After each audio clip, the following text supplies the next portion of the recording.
La idea de la charla es hablar de adicciones, de cómo tratamos las adicciones, desde un enfoque interdisciplinario y de rehabilitación, que es cómo trabajamos acá en INECO. Vamos a empezar definiendo un poquito de qué se trata una adicción, de qué hablamos cuando hablamos de adicciones, cuando una persona tiene un problema con una sustancia. Vamos a definir un poquito los factores de riesgo brevemente, que nos puede llevar a tener una patología adictiva. Y por último nos vamos a enfocar en el tratamiento y cómo trabajamos acá en INECO con estas patologías. Para empezar, ¿cómo definimos una adicción? Una adicción es una enfermedad crónica que se caracteriza por el uso de una sustancia en forma compulsiva e incontrolable, a pesar de conocer que esto puede tener consecuencias adversas para uno mismo, ¿no? En general, la mayoría de personas comienza con un consumo voluntario, en general es de tipo recreacional, pero si se sostiene este consumo con el tiempo, lo que sucede es que se producen cambios a nivel cerebral que pueden afectar la capacidad de una persona de controlar esos deseos intensos de consumir una sustancia. Entonces la adicción es una enfermedad del cerebro que afecta el comportamiento, también afecta el cerebro y el comportamiento. Cuando uno consume se afectan áreas del cerebro que tienen que ver con la gratificación, con la motivación, con la memoria y con el aprendizaje. ¿Qué pasa? Como estos cambios pueden ser permanentes con el consumo sostenido y a largo plazo, aunque una persona deje de consumir, puede suceder que después de mucho tiempo, inclusive estando libre del consumo de sustancias, pueda tener una recaída, ¿no? Por eso los tratamientos son prolongados y uno dice que la rehabilitación es continua. ¿Qué dice el DSM-5, que es el manual que define los trastornos mentales de las adicciones? Primero habla de trastornos por consumo de sustancias y adictivos, así define lo que llamamos comúnmente adicciones. Y para definirlo cita varios criterios que las personas tienen que cumplir para definir una patología por consumo de sustancias. Lo que dice el DSM es que tiene que haber un consumo con mayor frecuencia o más tiempo de lo habitual en una persona. También puede suceder que la persona tenga deseos de interrumpir este consumo o de disminuir la cantidad que consume, pero no lo logra. Hace intentos frustrados y no logra ese objetivo de disminuir o discontinuar el consumo. Después también puede suceder que emplea mucho tiempo en actividades vinculadas con el consumo, ya sea para conseguir la sustancia que consuma o durante el consumo puede pasarse horas, días consumiendo, y el postconsumo también es un tiempo en el cual la persona no puede hacer otra cosa que estar con los síntomas posteriores al consumo. Esto hace obviamente que haya una reducción de las actividades sociales, laborales, recreacionales. Esto es lo más importante, que tiene que ver con el impacto funcional. Un trastorno se define por el impacto funcional que produce la persona que tiene este problema, ¿no? Así es en todos los trastornos, y en las adicciones sucede lo mismo, ¿no? La persona continúa tomando la sustancia a pesar de que sabe de que esto le trae consecuencias adversas. Generalmente las personas saben que esto no es bueno para ellos y que puede traer consecuencias físicas, psicológicas, pero no pueden evitar dejar de consumir. También se dan dos fenómenos ya en los estadios avanzados de la enfermedad que se denominan tolerancia y abstinencia. La tolerancia es cuando una persona necesita, para lograr el mismo efecto, consumir dosis crecientes de la misma sustancia. Y la abstinencia sucede cuando discontinuamos bruscamente una sustancia que venimos consumiendo habitualmente en grandes cantidades, y es un síndrome físico que puede llevar inclusive a la hospitalización en el caso del alcohol, por ejemplo, que es la abstinencia más severa. Acá un poco este esquema explica qué producen las sustancias a nivel cerebral. Dice que todas las drogas de abuso atacan el centro de placer del cerebro, la gratificación. Estas son las estructuras involucradas, el lóbulo frontal, el área tegmental ventral y el núcleo accumbens. La gratificación en el cerebro se produce todo estímulo gratificante, liberación de dopamina. ¿Qué pasa? En circunstancias normales, por ejemplo, cuando ante un estímulo placentero que puede ser alimentarse, escuchar una música que nos gusta, que después va a hablar un poco Jorgelina de eso, se libera dopamina. Ahora, cuando se consume una sustancia, por ejemplo la cocaína, la cantidad de dopamina que se libera a nivel cerebral es mucho mayor que la de los estímulos normales, habituales de la vida cotidiana. Entonces esto hace que sea tan potente este estímulo que después es difícil encontrar gratificación en cosas habituales, rutinarias, en cosas que antes le gustaban a la persona. A medida que aumenta el consumo, nada resulta placentero excepto consumir esa sustancia, que es un estímulo muy potente para el cerebro. Ahora, ¿cómo es el proceso de dependencia, no? En general, hay un primer consumo, un consumo experimental, recreacional, no sé, por ejemplo, un chico que los compañeros fuman marihuana o cocaína y, bueno, ofrecen y la persona prueba.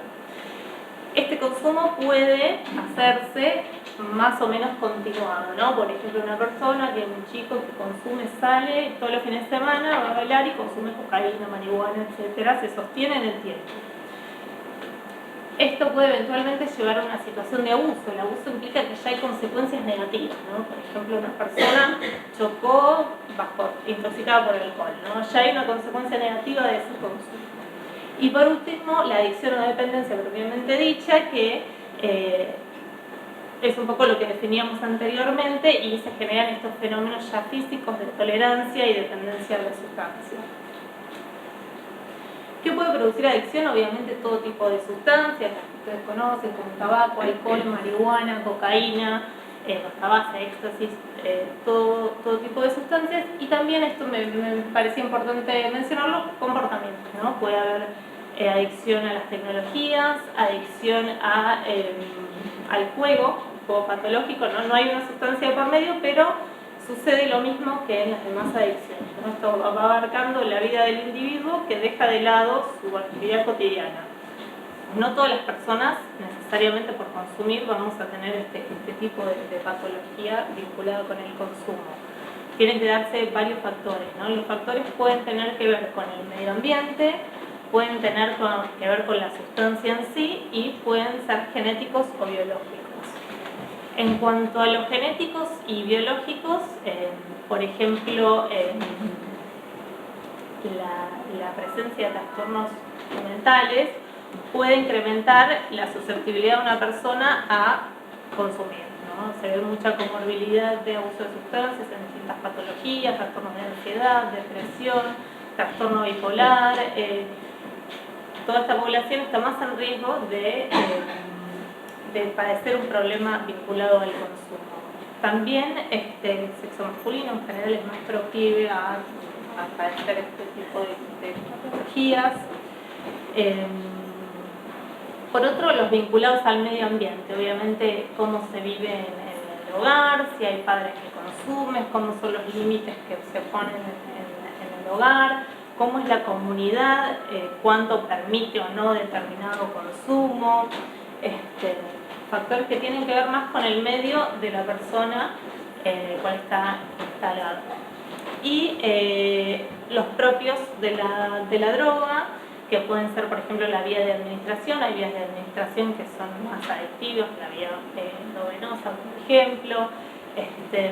También si el precio de la droga, si es barata, si es cara, es lo que lo hace más accesible a alguien a comprarla. Y todos esos factores en conjunto obviamente pueden producir mayor susceptibilidad a una persona a tener una adicción.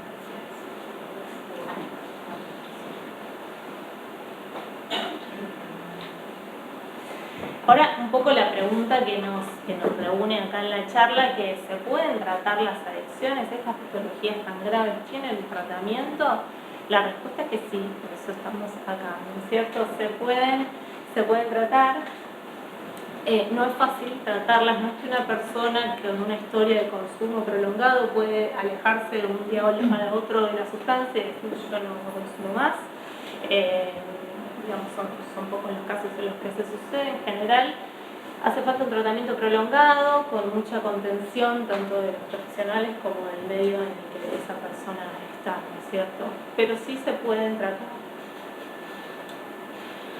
¿Qué objetivos tiene un tratamiento del consumo de sustancias?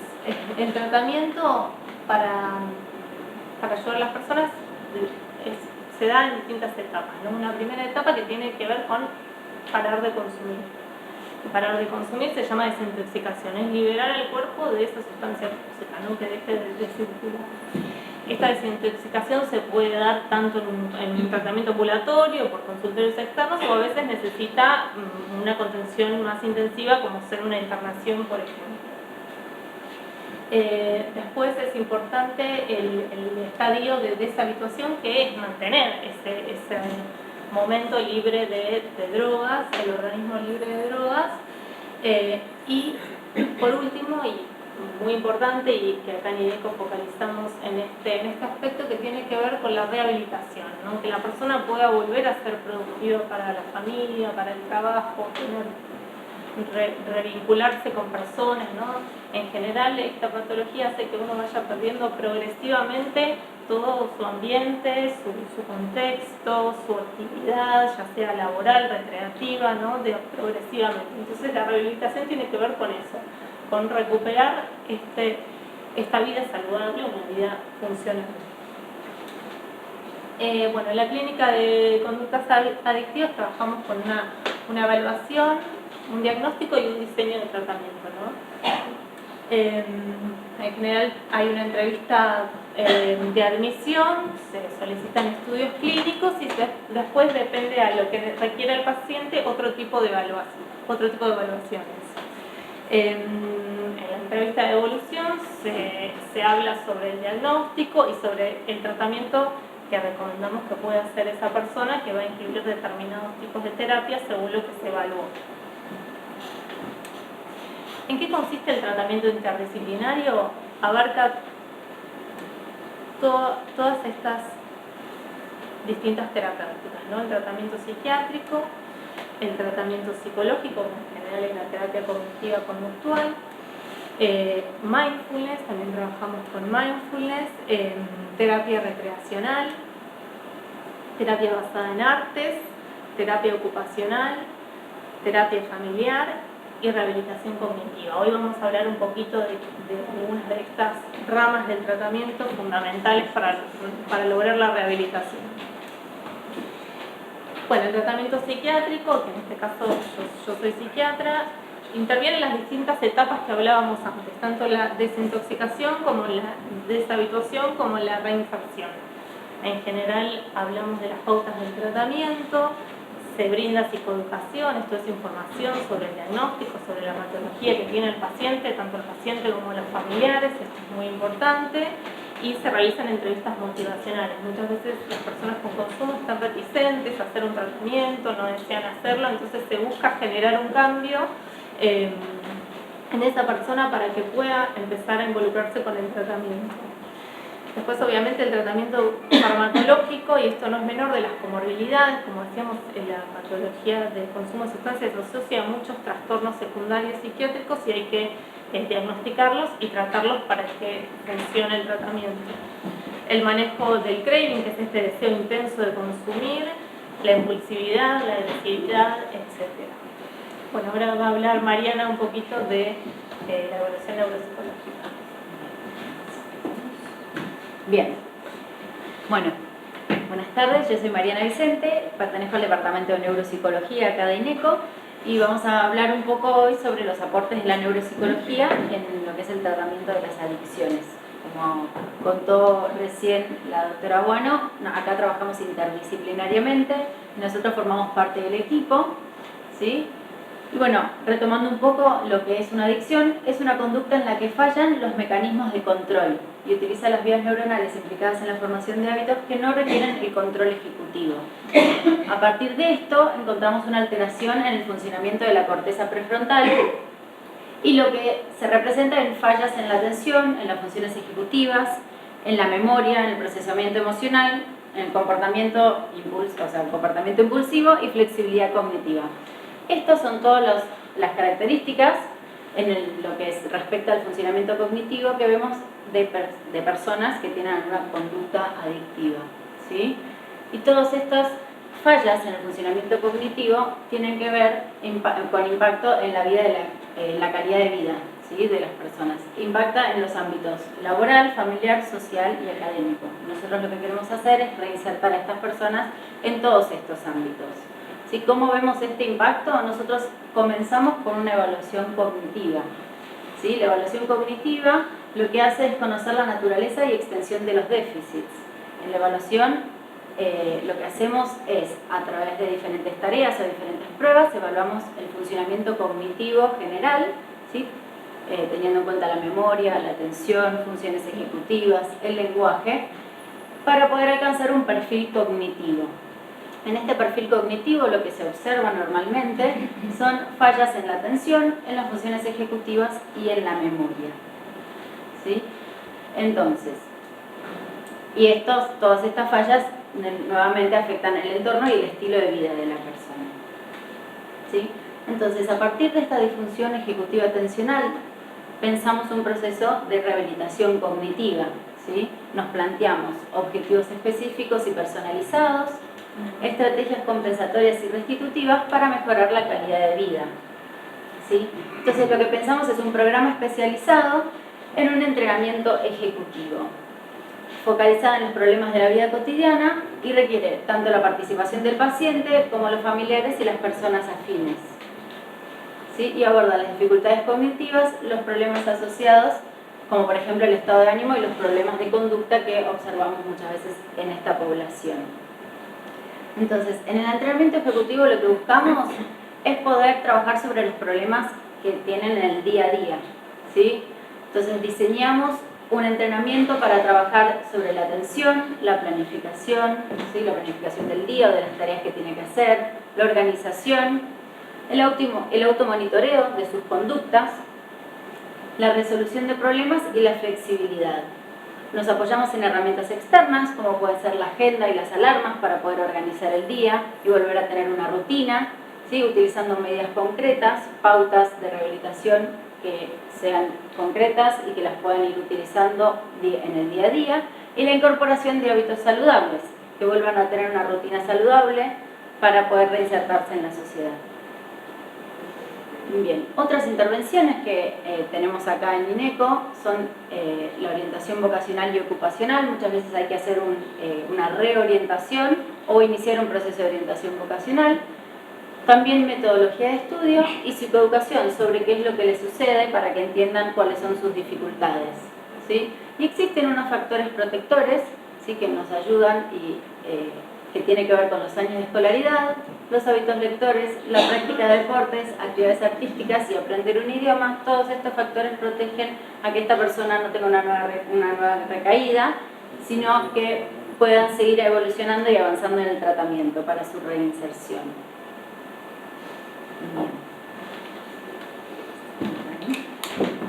Gracias. Buenas tardes, mi nombre es Agustina Ciampa, yo soy licenciada en terapia ocupacional. Actualmente me desempeño en INECO dirigiendo el Departamento de Terapia Ocupacional y Recreacional y como miembro del equipo de la Clínica de Conductas Adictivas. Hablando un poco de qué es terapia ocupacional, es una profesión de la salud, una disciplina de la salud centrada en la persona, ¿sí? Con lo cual todos los objetivos que nosotros vayamos a trabajar siempre van a estar alineados con los objetivos de la persona. Lo que hacemos es buscar justamente la salud y el bienestar a través de la ocupación. ¿Qué entendemos por ocupación? Toda actividad que hacemos a diario, desde que nos levantamos hasta que nos vamos a dormir. Hay ocupaciones que hacemos porque necesitamos hacer, como por ejemplo la alimentación. Hay otras que hacemos porque disfrutamos, como puede ser ir al cine, estar con amigos, u otras que se esperan que hagamos. Se espera que un adulto trabaje, se espera que un adulto viva solo, se espera que un adulto se ocupe de realizar sus propias compras. Entonces, a lo largo de la evaluación de terapia ocupacional, lo que buscamos, por un lado, es definir ese perfil ocupacional, es decir, qué cosas hace la persona, cuáles son sus patrones, qué cosas ha logrado independencia, en cuáles necesita un poco de ayuda desde el entorno. Y también vamos a buscar determinar un poco el análisis de ese desempeño. Es decir, a partir de la observación de una ocupación, como puede ser la preparación de una comida, ver cómo es ese desempeño. ¿Lo puede hacer solo? ¿Necesita ayuda? ¿Hay alguna conducta de riesgo que no estamos pudiendo ver? Toda esta información nosotros la obtenemos a partir de la evaluación, haciendo un escaneo por todas las ocupaciones que yo les mencionaba antes. Actividades de higiene, ¿sí? Actividades de la casa, actividades de estudio, de trabajo, en la comunidad. Y lo que encontramos generalmente en personas con este perfil de conductas adictivas es una disfunción en estos tres aspectos. Por un lado, la identidad ocupacional. Si yo le pregunto a cada uno de ustedes qué hacen, lo más probable es que me respondan desde la propia profesión, ¿no? Yo soy terapeuta ocupacional, yo soy contador, yo estudio Derecho. Nos identificamos a partir de lo que hacemos en el día a día. Muchas de las personas que presentan conductas adictivas no logran llegar a esa identificación por justamente lo que nos venían contando tanto Mariana como Magdalena previamente. En lo que refiere a la competencia ocupacional, tiene que ver con uno poder ser competente en eso que hace, uno poder alcanzar cierto estándar, ¿sí? Poder cumplir con las expectativas de ese entorno. Yo antes les comentaba que se espera que los adultos trabajemos, que los adultos vivamos solos. Los adultos alcanzamos esa competencia ocupacional en la medida en que podemos satisfacer las necesidades de esa actividad que desempeñamos, en la medida en que yo puedo encargarme de hacer las propias cosas de una manera autónoma, ¿sí? Muchas de las personas justamente no alcanzan esta competencia ocupacional, requieren que sus padres, por ejemplo, controlen el dinero, porque sabemos que hay ciertas conductas de riesgo, o que lo sigan con la medicación para ver si las tomaron o no, ¿sí? O sigan también incluso hasta algo tan básico como pueden ser los patrones del sueño. Y en lo que tiene que ver con los ambientes de comportamiento, lo vamos a explorar un poquito a continuación, pero se encuentra relacionado con estos ambientes donde la persona suele desempeñarse en su día a día, que también de pronto no son los esperables para su edad. En esta evaluación, otra de las actividades que nosotros, otra de los test que tomamos es el de rutina diaria. Esta rutina que ustedes pueden ver acá es la típica rutina que solemos encontrarnos con una persona que acaba de salir de una internación o de una comunidad terapéutica. Si vamos un poco a detallarla, nos encontramos con que la mitad del día duerme, ¿no? Unas 12 horas. Nos encontramos con que hay casi un cuarto del día que no hay actividad. A ver, nosotros llamamos que no hay actividad cuando no es una ocupación significativa. De pronto la persona puede estar mirando televisión por horas, ¿sí? Sin poder ver esa serie, sin poder prestar atención. Es como algo en piloto automático, ¿no? Cuando a veces uno empieza a ver como un pivot entre el sillón, la cama, la mesa de la cocina. Ese sería el tiempo libre sin actividad. Algunas actividades terapéuticas, un poco de esparcimiento, pero fíjense que actividades sociales estamos en un 0. ¿Por qué? Porque muchas de las personas que presentan alguna conducta adictiva previa a la internación se relacionaban con personas asociadas también de consumo. Entonces, una de las medidas que uno toma es, bueno, restringamos esa red social. La desventaja de esto es que llegamos a un 0% de participación social. Cuando empezamos a trabajar, para que no nos quedemos solo con esta cara de la moneda y podamos ver un poco lo que sí se puede hacer, empezamos a trabajar primero en la promoción de los hábitos saludables. Y a ver, esto yo acá hablo de promoción de la salud, digo, es algo que por ahí podemos tomar nota todos, tengamos o no algún tipo de conducta adictiva. ¿Hábitos saludables en qué? En cuanto a las actividades laborales, en cuanto a los patrones del sueño, en cuanto a un balance en mi desempeño ocupacional. Que yo pueda dedicar cierto tiempo de mi tiempo, valga la redundancia, a trabajar, cierto tiempo a estar con amigos, cierto tiempo a estar con mi familia, a dormir las horas que necesito dormir y a recrearme en el tiempo libre también. Esa es la clave, mantener este balance entre las distintas ocupaciones. Y este tiene que ser nuestro horizonte, entonces. Ya cuando vamos un poco más allá y hablamos de una prevención secundaria, vamos a intentar ir modificando esos hábitos. Yo antes les hablaba de hábitos saludables, acá vamos a intentar modificar esos hábitos que no resultan saludables. La persona realiza las 4 comidas diarias, es organizada en sus almuerzos o saltea porque por ahí se levanta a las 2 de la tarde y sigue adelante. Bueno, tengo que mover ese horario, tengo que ir corriendo el ciclo de sueño-vigilia para hacer patrones más saludables de sueño. Y en los hobbies y pasatiempos también es algo importante, y un dato no menor yo pongo acá no solo actividades físicas, ¿no? Actividades artísticas que después Jorgelina va a retomar, sino también actividades sociales, y hoy por hoy la mayoría de los adolescentes, las actividades sociales suelen ser nocturnas, en discotecas y en lugares donde, no en todas, pero muchas de ellas de pronto el consumo, podemos decir, es moneda corriente, ¿no? Y es mucho más accesible, lo cual lo hace todavía más de riesgo. Y en la participación social lo que buscamos es ir orientando, en la medida de lo posible, hacia un uso significativo del tiempo libre. Sabemos que la liberación de dopamina que vamos a lograr con algún tipo de actividad recreativa no va a ser la misma que lograba la persona con ese consumo de sustancias. Entonces acá tenemos que ir acompañando este trabajo con la psicoeducación, con que la persona sepa que, a ver, ese disfrute, ese placer que sentía, él mismo no va a ser jugando al pádel, ¿sí? O jugando algún juego de mesa. Pero igual lo tenemos que ir construyendo, porque si es una elección, si es la voluntad de la persona ir cambiando ese estilo de vida, necesitamos ir por este camino. Por ello la importancia del trabajo en equipo, ¿no?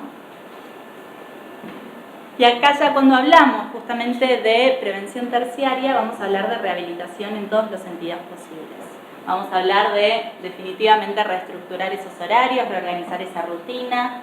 Muchas de las personas por ahí eligen vivir de noche, ¿no? Entonces se levantan tarde y se acuestan tarde también, y cuando se acuestan de noche, por ahí yo en un momento trabajaba con una persona que se cocinaba a las 3 de la mañana, ¿sí? Se iba a dormir a las 5, y él prefería vivir de noche porque entonces durante el día podía descansar y estaba solo sin que nadie lo molestara.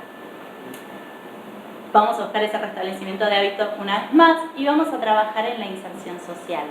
Vamos a intentar construir algún tipo de red social con personas que no estén asociadas al consumo. Y acá es importante poder ubicar entonces dentro de la rutina, me adelanto un poco, no, poder ubicar dentro de la rutina a qué está asociado el consumo. Si es a que paso por una esquina y entonces me acuerdo de la zapatilla que colgaba del cable de la calle, si es porque son las 8 de la noche y yo siempre a las 8 de la noche salía al balcón a tomar algo, a fumarme, ¿no? Es identificar esos momentos de la rutina para empezar a trabajar con qué otra ocupación significativa yo puedo reemplazar y puedo distraer para no caer justamente en esa asociación que tan fácilmente nos lleva al consumo, ¿sí? Y acá sí me relaciono más con lo que decía Mariana anteriormente, vamos a hacer un entrenamiento. Entrenamiento en las actividades instrumentales. Las actividades instrumentales de la vida diaria son el manejo del dinero, el manejo de la medicación, la realización de compras, el cuidado del hogar, el uso de la computadora. Y lo que sabemos es que en todas estas actividades instrumentales lo que más impacta es la función o disfunción ejecutiva, ¿sí? Esta capacidad de planificar, de organizar, de poder monitorear, a ver cómo lo estoy haciendo, de poder anticipar errores y corregir o resolver un problema si es necesario.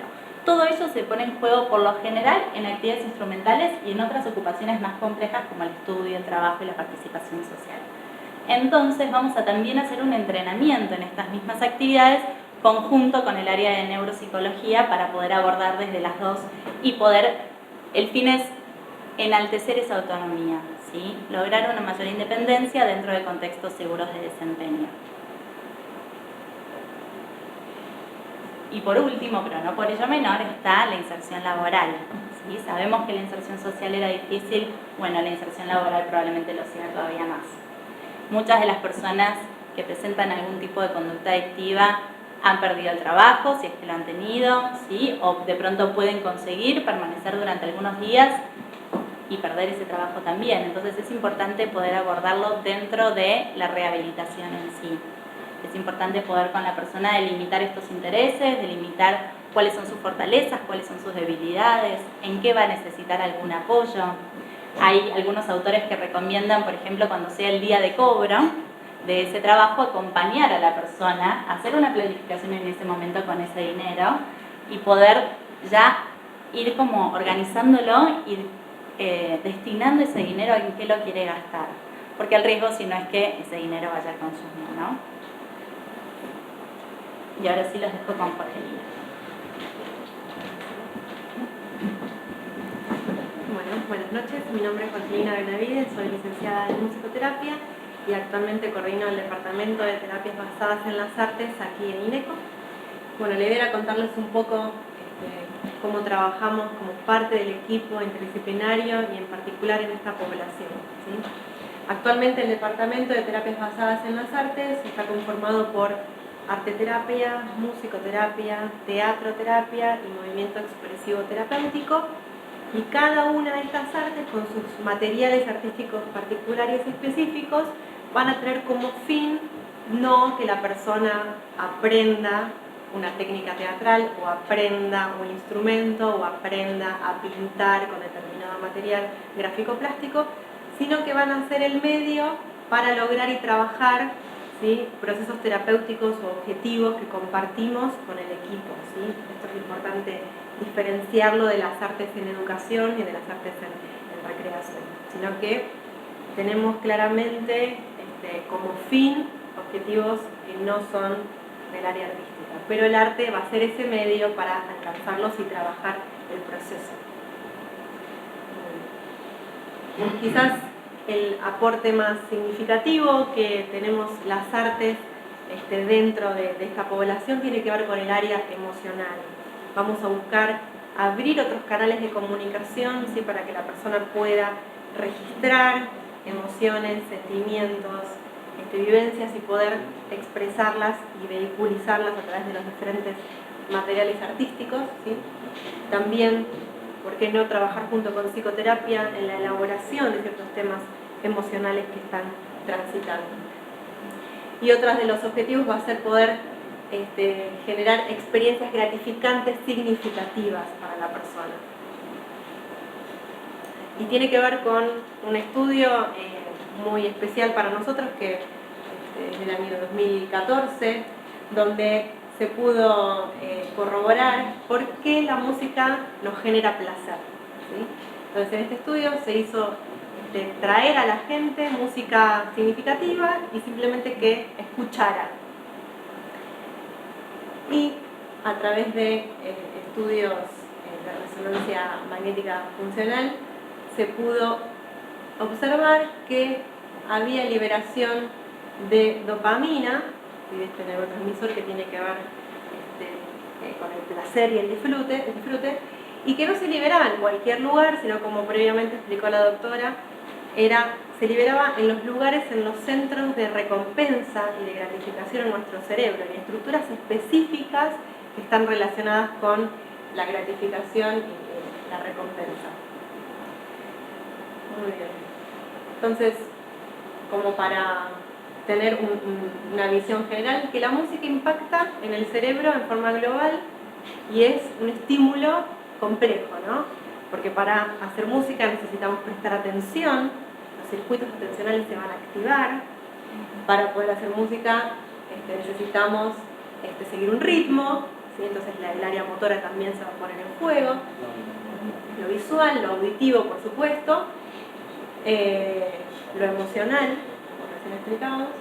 Entonces muchas áreas van a estar implicadas, tanto cuando hacemos música como cuando hacemos cualquiera de las artes, y en forma simultánea. Por eso se los consideran como estímulos muy enriquecedores y de factor protector para nuestro cerebro.